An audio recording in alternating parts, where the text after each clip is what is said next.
नमस्कार दोस्तों, स्वागत है आपका हमारे channel tech and fact universe में। आज हम आपको लेकर चलेंगे हमारे सौरमंडल के सबसे रहस्यमयी ग्रह नेपच्यून और उसके चंद्रमा ट्राइटन की अद्भुत दुनिया में। तो आइए अपनी कुर्सी की पेटी बांध लीजिए और इस नेपच्यूनियन सफर पर हमारे साथ चलें। हमारे सौरमंडल में अनेक प्रकार के ग्रह मौजूद हैं। कुछ ग्रह आकार में काफी छोटे व गर्म होते हैं, तो कुछ ग्रह आकार में काफी ज्यादा बड़े व ठंडे। वैसे सबसे रोचक बात यह भी है कि हमारे इस सौरमंडल में जीवन भी देखने को मिलता है। परंतु क्या आप जानते हैं, हमारे सौरमंडल के कुछ ग्रह आज भी हमारे लिए एक रहस्य बने हुए हैं, क्योंकि ये ग्रह हमसे काफी दूर और अनजान जगहों पर बसे हुए हैं। ऐसे में इन ग्रहों को हमारे लिए जानना काफी ज्यादा जरूरी हो जाता है।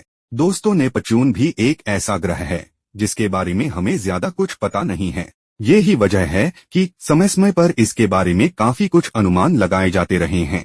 नेपच्यून की जब भी बात आती है तो सबसे पहले हमारे मन में एक नीली ठंडी व विशाल गैस जायंट की तस्वीर आती है। परंतु क्या आपको इस ग्रह से जुड़ी कुछ मूलभूत बातों के बारे में पता है?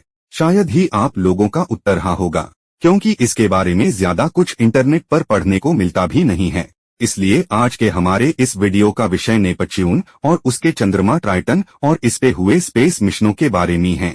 अब तक नेपच्यून पर एक भी स्पेस मिशन क्यों नहीं हुए हैं? ये 21वीं शताब्दी है और आज के तकनीक के अनुसार हम स्पेस एक्सप्लोरेशन में काफी आगे निकल चुके हैं। चांद से लेकर मंगल तक और ब्लैक होल से लेकर उल्का पिंड तक हमने स्पेस विज्ञान के क्षेत्र में काफी कुछ जानकारी बहुत समय पहले ही हासिल कर लिया है।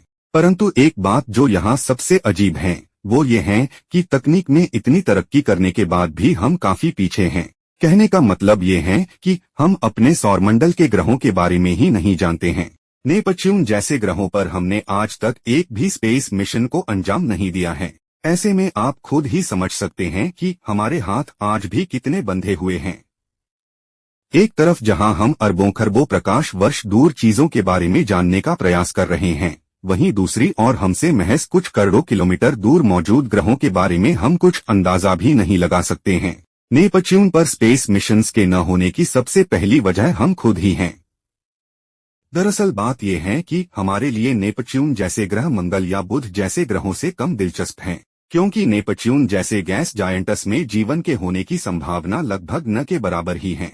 इसलिए हम उस जगह पर अपनी दिलचस्पी पहले क्यों दिखाएं जहां हमारे लिए कुछ खास है नहीं। इसके अलावा और एक वजह फंडिंग की भी है। दोस्तों, इन सुदूर ग्रहों पर स्पेस मिशनों को अंजाम देना कोई सरल बात नहीं है। साथ ही साथ इन ग्रहों पर स्पेस मिशनों को अंजाम देने की लागत काफी ज्यादा आती है। इसलिए सही व जरूरी फंडिंग के बिना यहाँ मिशन कर पाना बहुत ही मुश्किल है।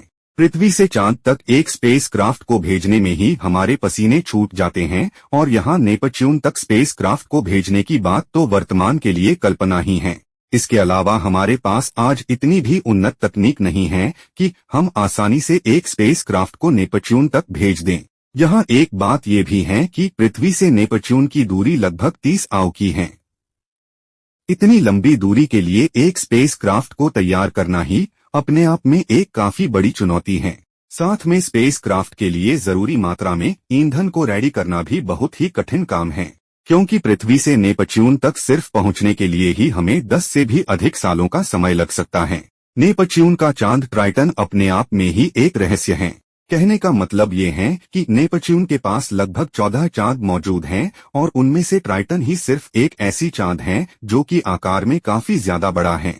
इसके अलावा एक अजीब बात ये भी है कि ट्राइटन नेपच्यून के पास नहीं बल्कि काफी दूर मौजूद है, जो कि किसी भी ग्रह के चांद के लिए भी काफी ज्यादा अजीब बात है। ट्राइटन का आकार नेपच्यून के बाकी बचे उपग्रहों के आकार को मिलाने के बाद भी 200 गुना ज्यादा बड़ा है। तो यहाँ आप खुद ही अंदाजा लगा सकते हैं कि ये उपग्रह आखिर आकार में कितना ज्यादा विशाल होगा। इसके अलावा आप लोगों को जानकर हैरानी होगी कि ये नेपच्यून के परिक्रमा के दिशा के विपरीत घूमता है। कुछ वैज्ञानिकों ने ये भी नोटिस किया है कि नेपच्यून के चारों तरफ घूमते वक्त ये नेपच्यून के कक्षा से लगभग 90 डिग्री का कोण बनाकर चलता है, जो कि एक बहुत ही दुर्लभ बात है। वैसे वैज्ञानिकों को ट्राइटन की एक और बात से सबसे ज्यादा हैरानी हो रही है, और वो ये है कि ट्राइटन की कक्षा काफी ज्यादा गोल है। वैज्ञानिकों के अनुसार ट्राइटन की कक्षा पूरे सौरमंडल में सबसे ज्यादा गोलाकार है।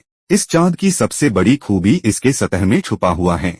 कहने का मतलब ये है कि ट्राइटन की सतह काफी ज्यादा लाजवाब है।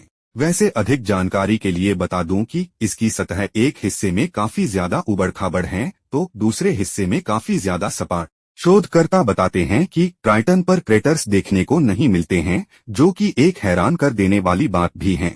दोस्तों, रोचक बात यह भी है कि ट्राइटन अपने सतह को रिसरफेस कर सकता है, जिसका सीधा सा मतलब ये है कि ये अभी भी काफी गर्म है। वैसे ट्राइटन की सबसे बड़ी राज उसके ओरिजिन को लेकर के है। कहने का मतलब ये है कि ट्राइटन असल में पहले प्लूटो का उपग्रह था, परंतु कुछ कारणों के चलते जब ये नेपच्यून के गुरुत्वाकर्षण फील्ड के अंदर आ गया, तब इसे न चाहते हुए भी नेपच्यून का चांद बनना पड़ा। और शायद ये ही कारण है कि नेपच्यून से ट्राइटन की इतनी बनती नहीं। वाकई में इस तरह की घटनाएं हमारे सौरमंडल में देखने को काफी कम ही मिलते हैं। खैर, रिपोर्ट्स के अनुसार ट्राइटन की सतह आज भी काफी ज्यादा एक्टिव नजर आती है, इसलिए वैज्ञानिक मानते हैं कि इसके सतह के नीचे वर्तमान समय में भी तरल पानी का समंदर बहता होगा। हालांकि अभी ये सिर्फ कुछ अटकलें ही हैं, परंतु आने वाले समय में इसके ऊपर से भी पर्दा जरूर हटेगा। तो दोस्तों, यह थी नेपच्यून और उसके चंद्रमा ट्राइटन की अद्भुत यात्रा। उम्मीद है आपको यह जानकारी पसंद आई होगी। अगर हाँ, तो हमारे चैनल को सब्सक्राइब करें और इस वीडियो को लाइक और शेयर करना न भूलें।